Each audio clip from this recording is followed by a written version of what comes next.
Now, violence against women and girls needs to be tackled head-on. In yet another case on campus, a Tshwane University of Technology student was found dead in her residence.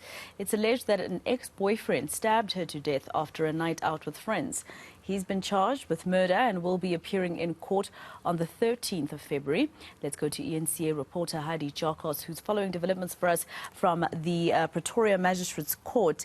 Heidi, quite a sad story that we saw making the rounds in terms of news on social media. So it's been postponed.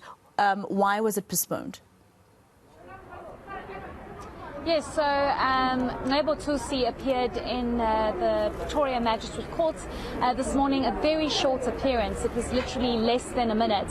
And the matter has been postponed to next week. And the reason for this is for there to be more evidence collected, but also for details around Ngebo's address and so forth, for there to be a formal bail application. It's important to highlight the fact that he is facing one charge of murder and another charge of defeating the ends of justice. He has been directly linked to the murder of Nthokozo Qaba. We do understand that she was found with stab wounds to her neck on Thursday morning. The details around the whereabouts and how the two ended up in one room are still very unclear at this stage, Maseko. All we know is that there was a group of friends. They were all spending time together, and then we do understand that Nthokozo was found the next morning with stab wounds and unfortunately tragically lost her life. It's important to again highlight the fact that the state clearly has sufficient evidence to directly link Ngebo Tusi to this murder, and this is why he is facing a murder charge. Initially, we were told by police that he was just taken in for questioning, and we do know that he was then later charged with the murder of Nthokozo. So he will be appearing next week again, perhaps where there will be a formal bail application. But if I'm not mistaken, a murder charge is a Schedule 6 offence. Therefore, he will have to provide exceptional circumstances. It's a very tragic story. He's 23 years old. We do understand that Nthokozo was between the ages of 20 and 21 years old. She had a whole life ahead of her, and she has tragically lost her life. We did see support coming out from students and various student bodies here outside courts. They were a bit apprehensive to speak to us, as they feel they don't want to jeopardize the case at this stage, and they want to be sensitive towards the family, as details are still sketchy at this stage. But we do understand that there will be a memorial service later this week, and of course court proceedings will resume next week.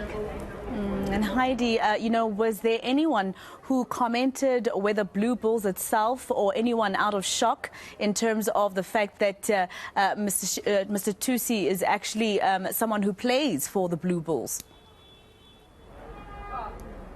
Yes, we don't see any support or anybody coming out at this stage to be present in court to see what happens. But we do understand that the Bulls have confirmed that Ngebo Tusi did, I think, play 1 or 2 games for the district Bulls team, so not the provincial or the national team. But we do know that they have confirmed it at this stage.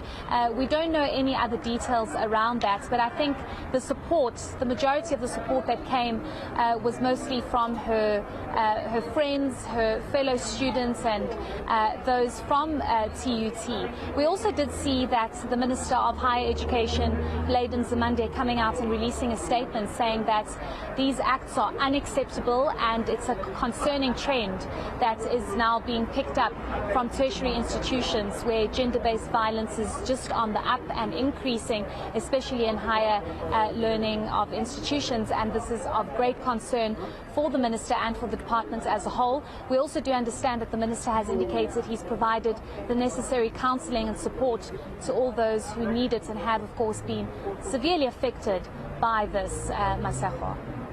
Just a question of clarity, Heidi, you said that one of the charges against Mr. Tusi is defeating the ends of justice.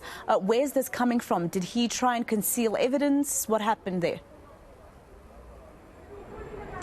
So that is a very sensitive topic at this stage, Maseko. We were trying to ask the National Prosecuting Authority about any evidence that perhaps they were able to recover from the scene. The police were able to recover perhaps the weapon that was used to kill Ntokozo Qaba, and we were told that at this point there are investigations that are ongoing, and only at a later stage will they be able to verify those details. But facing a charge of defeating the ends of justice might mean that there was some kind of evidence or concealment of evidence, and this is possibly why he is facing this particular charge. We will probably get those further details next week when he appears and applies for bail. All right, Heidi Giokos live for us in Pretoria at the Magistrates Court with that story. Let's leave it there for now.